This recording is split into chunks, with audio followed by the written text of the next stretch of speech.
The wind howled across the wide, open plains as the sun dipped below the horizon. The last light of day kissed the dry grass golden, and the rancher Mr. Thomas Granger stood silently by the wooden fence, chewing the inside of his lip as he watched the cows wander lazily toward the barn. The land stretched far and lonely, like his life. He wasn't always alone. There used to be laughter in this house, voices around the dinner table, a wife with a smile that softened the roughest days, a son who once ran through the fields chasing fireflies. But time, cruel and quiet, had taken them both. First illness, then a tragic accident. Now, Thomas just fed animals, not people. He talked to the wind more than he did to anyone. That night, he made himself the usual dinner, nothing fancy, just some baked beans, cornbread, and roast chicken. He sat at the table for one, eating in silence. The chair across from him was empty, just like every night. Then,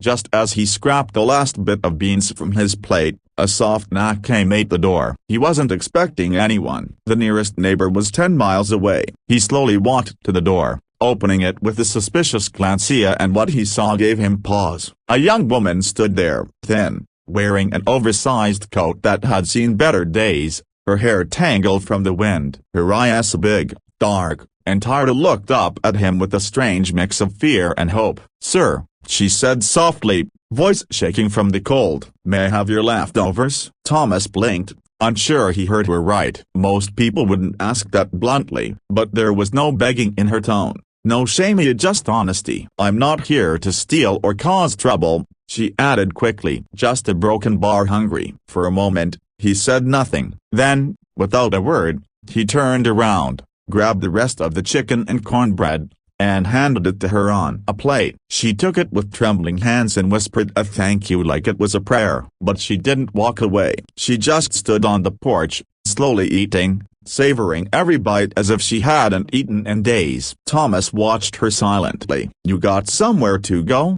he asked finally. She looked at him, chewing, then shook her head. A silence fell between them. He rubbed his forehead, sighed, and opened the door wider. "Ain't got much, but you can sit in the kitchen if you want. Warmer than out here." She hesitated, then stepped inside. That night, she sat at his table and told him her story. Her name was Lily. She'd been living on the road, doing odd jobs, trying to escape a life of pain she never asked for. Parents gone, foster homes that never felt like homes. She'd run away when she turned 18, and had been drifting ever since. But it wasn't just her sadness that filled the room. It was her quiet strength, her will to survive, the way she smiled, even after telling the worst parts. Thomas hadn't talked to anyone like that in years. He let her sleep on the couch. The next morning, he expected her to be gone. But when he came down for coffee, she was still there, curled up like a child, wrapped in one of his old flannel blankets. He thought maybe she needed one more day. Then one more turned into a week. In that week, something changed. The house wasn't quiet anymore. She helped in the barn, fed the chickens, cooked simple meals, told stories that made him laugh. She didn't talk much about her past, and he didn't ask. They understood each other in silence more than most people did with words. Winter settled in. Snow blanketed the ranch, making it impossible to leave for town often. They depended on each other, not just for chorus but for warmth, company, presence. One evening, they were sitting by the fire, sipping coffee, when Lily asked softly, "Why did you let me in that night?" Thomas looked at her for a long time before replying, "Because I saw something in your eyes I hadn't seen in a long time." "What's that?"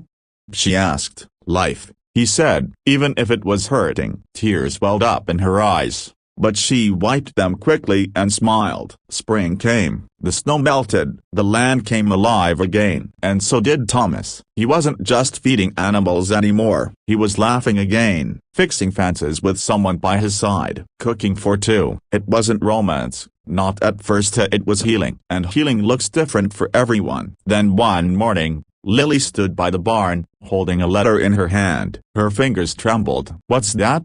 he asked. She looked at him, unsure. "It's from a shelter in the city. They help women start over, real jobs, housing. I wrote them months ago, Didn't think they'd reply. Thomas nodded slowly. That's good. She studied his face. But I don't want to leave you. He swallowed hard. Lily, you came to my door starving. I gave you leftovers. But what you gave me back was life. She stepped forward. What if I stayed? He looked into her eyes. The same eyes that once held fear and hunger now held fire and hope. You're not a stray anymore, Lily, he said gently. Your family. This is your home if you want it. She didn't reply. She just walked into his arms, and for the first time in a long time, neither of them felt lost. Sometimes, miracles don't look like angels or lights in the sky. Sometimes, they knock on your door and ask for leftovers. And sometimes, giving someone a second chance gives you one too.